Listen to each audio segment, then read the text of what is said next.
조건을 달기는 했지만 서울시가 사회적 거리 두기로 돌아갈 수 있음을 밝혔죠.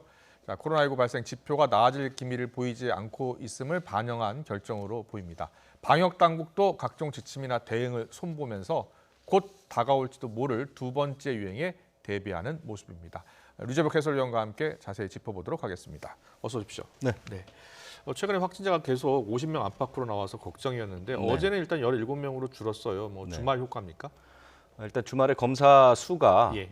평일에는 한 16,000건 정도 되는데요. 지난 토요일, 일요일은 5,000건 정도로 줄었습니다. 예. 그래서 아무래도 이제 검사를 적게 하면 발생이 적은 모양을 보이는 거고요. 예. 또 하나는 지금 해외 유입 환자가 네. 지난 금요일에는 31명까지 나왔었는데 토요일, 일요일은 이제 외국에서 들어오는 비행기가 적습니다. 굉장히. 네. 그래서 해외 유입 환자도 어제는 검역 단계에서는 한 명도 나오지 않았거든요. 그랬군요. 그렇기 예. 때문에 이제 그게 반영된 것으로 보고요. 네. 이것이 뭐 내일 모레 계속 유지될지는 여전히 미지수고 네. 오늘 비공식적이지만 새로운 환자들이 발생했다는 소식이 곳곳에서 들리기 때문에 내일은 아마 좀 더 늘어날 가능성은 있어 보입니다. 네, 이 방송하는 저희도 지금 매일 나빠지는 지표를 소개하기가 참 곤혹스러운데요. 지난 2주 동안의 발생 지표를 보면요, 그렇게 나아질 기미를 보이고 있지 않은 것 같아요. 점점 나빠지는 모습이 맞습니다. 예. 지금 보면 지난 2주 동안 네. 그러니까 지난 7일부터 20일까지 하루 새 환자가 46.7명. 예. 그러니까 그 전 2주가 39.6명이었으니까요. 한 예. 7명 정도가 2주 사이에 늘어난 겁니다. 하루에 아. 7명이 더 늘어났다는 얘기죠. 그렇군요. 예. 그리고 이제 해외 유입을 뺀 그러니까 순수한 국내 확진자도 36.8명. 2주 전보다 한 3명 가량이 늘어났습니다. 네. 그리고 집단 발생은 12건. 이것도 이제 정부가 제시한 그 집단 발생 5건 기준을 훨씬 넘는 것이고요. 예. 그다음에 이제 이른바 깜깜이라고 해서 경로를 알 수 없는 환자 예. 보면 지금 나오는 그래픽은 신규 환자고요. 예. 깜깜이 확진자는 10.6%까지 올라왔습니다. 이게 예. 방역 당국이 제시한 목표는 5%인데 2배가 훨씬 넘었죠. 그것도 2주 사이에 2.5%가 늘어난 겁니다. 그러니까 네. 상당히 지금 감염 경로를 알 수 없는 미궁에 빠진 환자들이 늘고 있다 이렇게 볼 수 있는 것이고요. 네, 이 깜깜이 감염이 저렇게 늘고 있다 보니까 방역 대책의 아예 목표를 좀 고쳐야 한다라는 지적이 나왔어요. 네네. 예. 그렇습니다. 무증상 감염 같은 경우에는 통계보다 뭐 10배가 많을 수도 있다라면서요. 그렇습니다. 오명돈 중앙 임상위원장이 발표한 건데요. 네. 세계적인 추세를 보니까 지금 발표되고 있는 환자보다 실제 환자는 10배쯤 많을 거다 이렇게 얘기를 하고 있는데 예. 스페인이 지난 4월 말에 6만 명 정도를 검사를 했는데요. 네. 항체 양성률이 5%가 나왔습니다. 그러니까 스페인 전체 인구를 4,500만 정도 보면 225만 명이 감염이 됐다 이렇게 볼 수 있는데 스페인이 발표한 지금까지의 환자가 23만 명이거든요. 예. 그러니까 10명쯤 10배. 된다는 얘기죠. 10배쯤 된다는 예. 것이죠. 항체 검사를 보면 대개 그 정도의 수치가 나오기 때문에 지금 10배 정도 규모가 된다고 한다면 우리도 지금 사실은 숨어 있는 환자들이 상당히 많다고 볼 수 있는 것이죠. 예. 그러니까 지금처럼 한 명 한 명을 찾아서 격리하고 치료하는 이 방식을 계속 갈 것인지 아니면 대구에서 신천지 교인을 중심으로 폭발적인 증가가 일어났을 때처럼 확산 속도를 늦춰서 네. 방역 의료 체계가 감당할 수 있는 수준으로 관리하는 방식으로 갈 것인지 예. 이 부분에 대한 고민을 이제 다시 한번 해야 될 때가 왔다.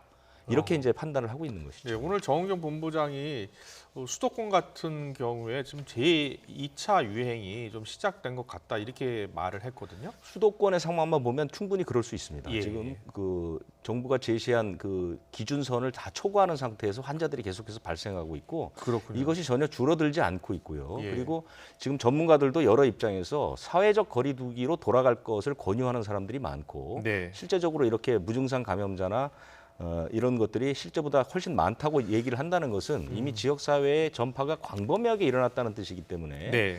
유행이 왔다고도 볼 수는 있습니다. 그런데 이것을 이제 정부가 공식적으로 제2차 유행을 선언하게 되면 일단 학교 문제부터가 시작이 됩니다. 아이들의 등교 문제부터 사실은 좀 다시 원위치를 시켜야 될 문제가 있거든요. 예. 그렇기 때문에 이것을 공식적으로 발표를 할 것인지 아니면 현 상황에서 조금 더 지켜볼 것인지 그런데 서울시 같은 경우는 이미 조건을 달았지만 사회적 거리두기로 갈 수밖에 없다 이렇게 얘기를 하지 않았습니까? 네, 그런 네. 측면에서 본다면 수도권 지역의 2차 유행은 큰 무리 없는 표현이다 이렇게 보이긴 합니다. 네, 방역 당국이 이제 주말마다 브리핑을 하는데 이번 주 브리핑 때도 같은 이야기를 하더라고요. 그러니까 지난 한 달 동안 수도권 주민 이동량을 좀 체크해봤더니 네.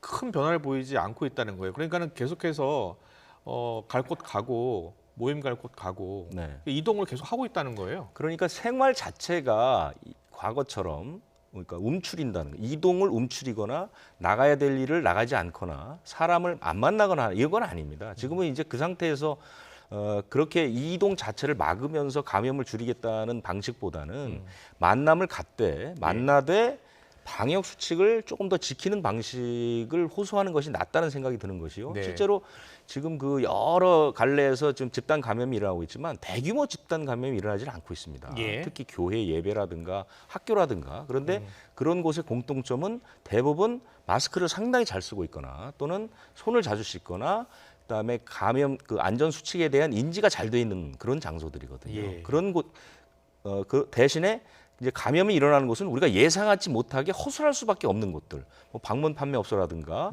소규모 교회 모임이라든가 이런 것들, 이런 예. 것들은 사실은 크게 강조되지 않았던 곳인데 예. 이런 데서 이제 집단 감염이 일어나는 것을 보면 뭐 이동량을 확 줄여서 사실 경제 문제도 있고 쉽지 않습니다. 예. 그렇기 때문에 이동량을 줄이는데 힘을 쏟기보다는 어느 장소건 마스크를 쓰거나 손을 씻거나 하는 개인 위생에 집중하는 편이 오히려 더 효율적이지 않을까 이런 생각이 듭니다. 네. 그리고 지금 해외 유입 환자 이야기 좀 해보겠습니다. 지금 외국인 노동자 입국이 늘었기 때문이라는 네. 분석이잖아요. 정부가 나름 대책을 내놨습니다. 그냥 맞춤형 대책이죠. 지금 파키스탄하고 방글라데시가 서남아시아에서 가장 확진자 수가 많이 나는 곳이고 예.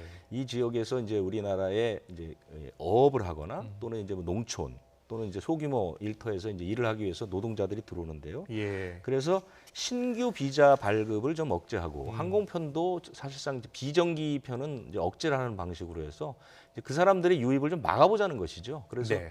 그런 식으로 해서 이제 당분간 효과를 좀 본 다음에 다시 어차피 이제 해외에서 들고 나는 문제는 앞으로는 계속 개방되는 방식으로 가기 때문에 이것을 전체적인 뭐 입국 억제라든가 이런 것으로 가기는 어렵고요. 예. 꼭 집어 맞춤형으로 이제 앞으로 가야 될 것 같습니다. 네. 그리고 오늘 박원순 서울시장이 지자체 가운데 처음이죠. 사회적 거리두기로 회기를 할 수 있는 조건을 제시했어요. 그렇습니다. 예. 그러면서 이제 어느 그 감염학자의 통계 수치를 발표를 했죠. 재생산 지수를 얘기해서 현재 재생산 지수가 1.79에서 8 정도 되니까 네. 이대로 방치하면 한 달 후에 하루에 환자가 800명 이상 나온다. 이렇게 되면 사실은 감당할 수 없는 수준이 되기 때문에 예. 서울시는 미리 사흘 동안 하루 확진자 30명, 30명. 그다음에 병상 가동률이 70%를 넘어가면 네. 사회적 거리두기로 회귀할 수밖에 없다라고 어떤 면에서 보면 선언적인 발표라고 보입니다. 네. 사실은 이제 방역 수칙을 제대로 지켜달라는 호소의 한 방편으로 보입니다. 네. 사흘 동안 30명씩. 지금 서울에서는 30명씩 연속 사흘 나온 적이 없나 보죠. 아직까지는 뭐 그 정도까지 수준에 도달하지는 않았지만 박원순 시장이 재생산 지수를 언급한 것은 현재 재생산 지수가 상당히 안 좋은 그 수치까지 올라가 있기 때문에 언제든 서울이 30명, 전국이 50에서 60명이 계속해서 달성될 수가 있거든요. 예. 지금의 흐름으로 봐서 서울에서 30명 이상이라는 것은 전국적으로도 50명 이상이 나올 가능성이 있습니다. 예, 그렇기 예. 때문에 서울시가 선언적으로 선제적으로 발표는 했지만 그 네. 수준이 되면 정부 차원에서도 어떤 대책이 필요하지 않을까 이런 생각은 듭니다. 그렇겠네요. 이 수도권의 확산세가 계속되고 있는 가운데 좀 걱정스러운 것은 이제 대전이었고요. 네. 그리고 대전에서 또 전라북도, 광주 여기서도 이제 확진 환자가 나오기 시작했어요. 그 이제 확진되는 경로가 네. 이제 상당히 좋지 않은데요. 그러니까 이 어떤 일이 벌어졌냐면 지난 12일에 전주에서 방문 판매 그 상품 설명회가 있었습니다. 거기에 그 대전의 그러니까 방문 판매 업체의 직원 2명이 예. 나중에 확진 판정을 받은 사람이 거기에서 설명을 했어요.